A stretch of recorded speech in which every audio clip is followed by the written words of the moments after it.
ก็เนียบครัวซาเติบយើងត្រូវបែកគ្នាឬមកពីកម្ពីពីจีนមកបែដងឈឺពេលដែលគ្មានតតនតែក៏ត្រូវបង្ខំកាន់ចិនស្នេហាគ្រួសារបំបែកបំបានៅពេលដែលយើងនេះពេញស្រឡាហើយអ្វីក៏មានមកចាញ់មិនយកទេបែរងមួយចំមៀងដែលម្ដាយនាងងន់ការឲ្យទៅគេអូរ៉ាបងឈឺទ្វេព្រោះរឿងនេះ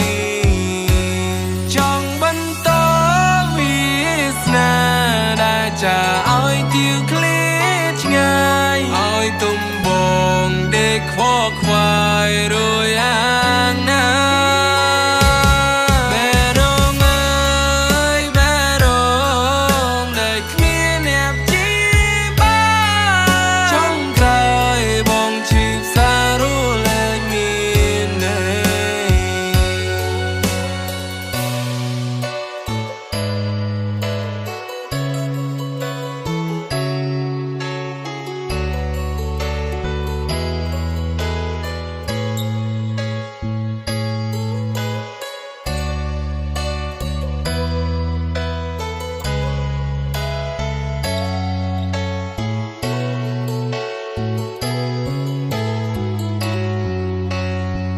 ស្នេហាគ្រួសារបំបែកបំបានៅពេលដែលយើងនេះពេញស្រឡា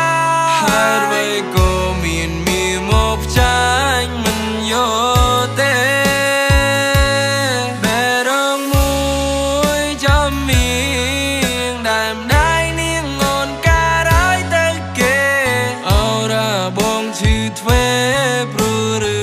ងនេះចង់បន្តវាសនាដែលចាឲ្យទៀវឃ្លាឆ្ងាយឲ្យទុំបងដេកខ្វល់